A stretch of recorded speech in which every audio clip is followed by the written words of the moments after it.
চারিদিকে স্পাইডারম্যানের ক্রেজ দেখে at last আমরাও ঠিক করে ফেললাম, আমি আর রিকি, যে স্পাইডারম্যান দেখতে যাব। উইকেন্ড হাউসফুল, তাই উইকডেসেই আমরা সিলেক্ট করলাম যে যাই। আগের দিনই টিকিট কেটে রেখেছিলাম, ওয়েদার খারাপ হওয়ার সত্ত্বেও তাই বেরিয়ে যেতে হলো। প্রিয় বান্ধবী স্কুটিতে করে এই ওয়েদারে মজা করতে করতে তাই পৌঁছে গেলাম কল্যাণী সঙ্গম মাল্টিপ্লেক্স। লাইফে প্রথমবার মনে হয় এরকম ভিজে পুড়ে এসেছি। মানে স্পাইডারম্যানের ক্রেজ জেনারেলি বাচ্চাদের মধ্যে থাকে, কিন্তু আমরা আমাদের বড় বাচ্চাদেরও এত ক্রেজ। না, ছাত্ররা সাজেস্ট করেছে যে ম্যাম স্পাইডারম্যানটা দেখে আসুন, তো ছাত্রদের সাজেশনে যাচ্ছি। ক্লাস 11 আফটার স্কুল দেখতে এসেছি। তোরা বলেছিলি, দেখতে এলাম। আফটার স্কুল মানে সত্যি আমাদের ক্রেজ ভিজে গেছে, চুল পুরো ভিজে, দুজনে ভিজে রেনকোট পরে এসেছি সিনেমা দেখতে। দেখি কেমন লাগে পরীক্ষার গার্ড দিয়ে। ঢুকতেই প্রথমে আমাদের ব্যাগ চেকিং হলো। যারা কল্যাণী সঙ্গমে রেগুলার আসো বা এসেছো তারা তো জানো এখানে আগে ব্যাগ চেক হয়, ব্যাগের মধ্যে কোনো খাবার নিয়ে আসা যাবে না। আর এই জায়গাটাতে যেহেতু 3D মুভি, আমরা আমাদের চশমাটা কালেক্ট করে নিচ্ছিলাম, 100 টাকা দুটো চশমা, আর অবভিয়াসলি সেই টাকাটা সিনেমা দেখার পরে রিফান্ড করে দেওয়া হয়। রিকি ম্যাডাম ব্যস্ত টাকা দিতে। এই চশমাটা দেখে নাও। হ্যাঁ,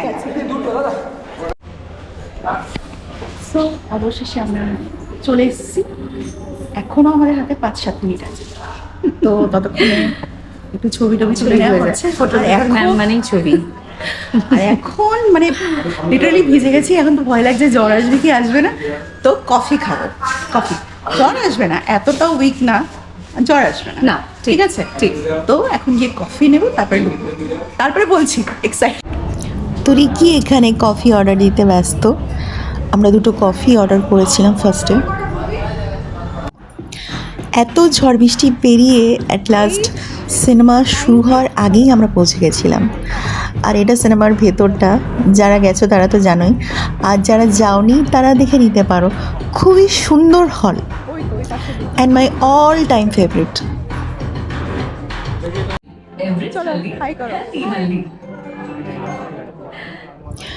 কল্যাণী সঙ্গম মাল্টিপ্লেক্স যদি বেস্ট ভিউয়ারের অ্যাওয়ার্ড দিত তাহলে হয়তো সেটা আমি পেতাম। কত মুভি যে দেখেছি এই সিনেমা হলটাতে, শেষ নেই। না, বড় বাচ্চাদের জন্য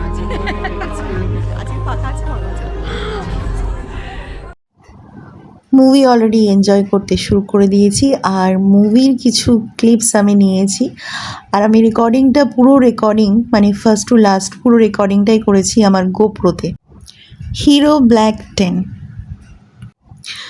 জেনারেলি ব্লগিংয়ের জন্য আমি এখন এই গোপ্রোটাই ইউজ করছি, আর সাউন্ডটা অফ করে রেখেছি কারণ কপিরাইটের সমস্যা হতে পারে সেই জন্য।